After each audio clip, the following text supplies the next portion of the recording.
In the shadow depths of a medieval torture chamber, firelight dances across cold iron surfaces. The air hangs thick with dread as a prisoner is led toward a chair that appears ordinary at first glance. But as torchlight reveals its true nature, hundreds of sharp metal points emerge from the darkness, covering every surface where human flesh might touch. This was the iron chair, known throughout medieval Europe as one of the most psychologically devastating instruments ever conceived. Its power lay not in swift execution, but in the unbearable promise of prolonged misery. While the condemned faced many terrors in the Middle Ages, few devices inspired such absolute horror as this throne of suffering. The transformed confession into an act of desperate self-preservation. The iron chair existed in numerous variations across medieval Europe, but all shared a common architecture of torment. Between 500 and 1,500 metal points protruded from the back, seat, armrests, leg rests, and footrests. Each point was positioned to create intense discomfort without immediately endangering vital organs. This calculated design served a grim purpose. The pressure of the points limited rapid physical decline, preventing the mercy of a quick death. Restraints varied by region and purpose. In some designs, the victim's wrists were tied directly to the chair. In others, iron bars would push the arms against the point-covered armrests, increasing the pressure with each breath. Weights might be placed on the thighs or feet, adding force that pushed the body further onto the points. The most diabolical element waited beneath the seat. A hollow space allowed torturers to place burning coals beneath the seat or an open flame directly under the victim.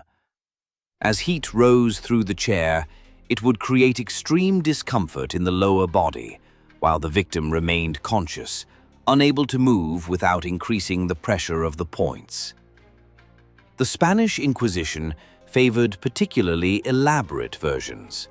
A chair from Cuenca featured an iron bridle attached to a vertical bar, equipped with devices for applying pressure to the ears, restricting the tongue, and compressing areas of the face.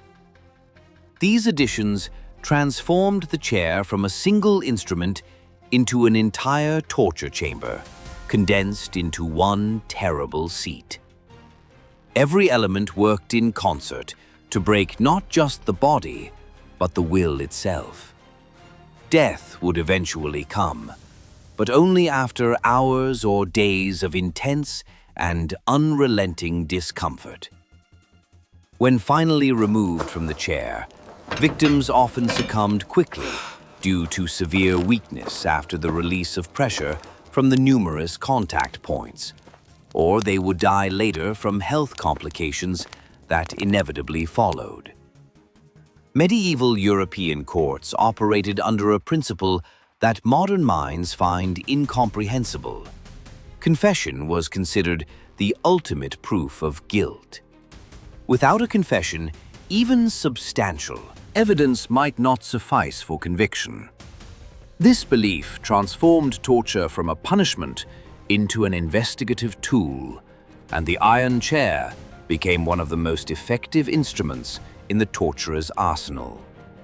The device's true power emerged from psychological torment rather than physical pain alone. Before a victim ever touched the chair, they would be forced to watch another prisoner endure it. Witnesses recorded how condemned souls would cry out and eventually fall into overwhelmed silence after mere hours in the chair, their voices fading as suffering surpassed their capacity to express it. Those watching understood with terrible clarity what awaited them, and many confessed immediately, willing to admit to any crime rather than face that fate. Torturers understood the rhythm of confession.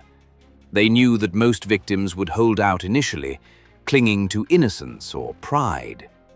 But as the first hour passed and the strain accumulated, resistance would crumble.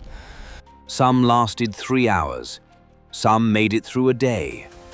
The historical record tells of sessions extending across multiple days, with victims removed briefly to prevent death, then returned to the chair when they failed to confess completely.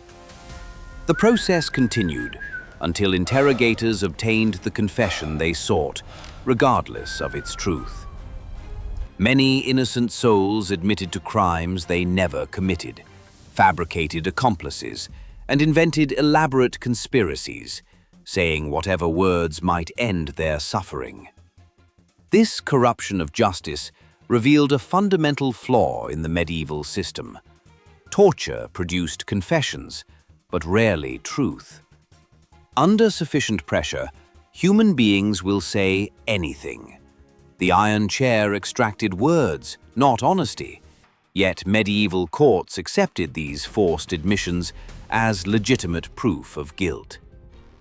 Among the most documented cases involving torture devices of this era stands the trial of Jean Calas in Toulouse, France, in 1762. Calas, a Protestant merchant, was accused of murdering his son to prevent his conversion to Catholicism. Though he maintained his innocence, the court ordered him tortured to extract a confession. Historical accounts from multiple sources confirm he faced the iron chair, along with other brutal methods. His arms and legs were stretched to extreme limits. Water was poured down his throat in quantities that would overwhelm most men. Yet even under such torment, Calas continued to proclaim his innocence. The Parliament of Toulouse sentenced him to be broken on the wheel, but before that execution, he endured interrogation under torture. Years later, the philosopher Voltaire took up his cause, and in 1765, Calas was posthumously exonerated. The Spanish Inquisition employed the iron chair extensively throughout its 3.5-century existence. In cities like Cuenca and Toledo, where Inquisition tribunals maintained permanent torture chambers, the chair held a place of prominence among the instruments of interrogation. Those accused of heresy, blasphemy, or practicing forbidden faiths would face it as part of the questioning process. The Inquisition's records, though incomplete, reference countless individuals subjected to these devices during interrogations that could last weeks or months. Throughout medieval Europe, the chair appeared in royal dungeons, ecclesiastical courts, and municipal torture chambers. Each region developed its own variations, but the fundamental purpose remained constant: to extract confessions through unbearable suffering. The practice continued well into the 18th century in some areas, only ending as Enlightenment philosophers like Voltaire, Cesare Beccaria, and others championed the cause of legal reform. France abolished preparatory torture in 1780 and preliminary torture in 1788 under King Louis XVI, the same monarch who would later face execution during the Revolution. The iron chair stands now in museums, a relic from humanity's darkest chapters. Its spikes no longer press against human skin, its fires no longer burn.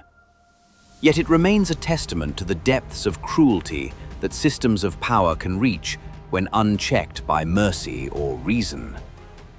Medieval authorities believed they served justice through these devices, that truth could be extracted through pain, that confessions obtained under torture held validity. History has proven them catastrophically wrong on all counts. The chair extracted nothing but suffering and false admissions, corrupting justice while destroying countless innocent lives. What began as a tool of investigation became an instrument of oppression, and its legacy serves as a warning about the corruption that occurs when those in power believe pain serves truth. In the cold iron of that terrible chair, we glimpse not just medieval brutality, but the eternal human capacity for both cruelty and, eventually, the wisdom to reject it.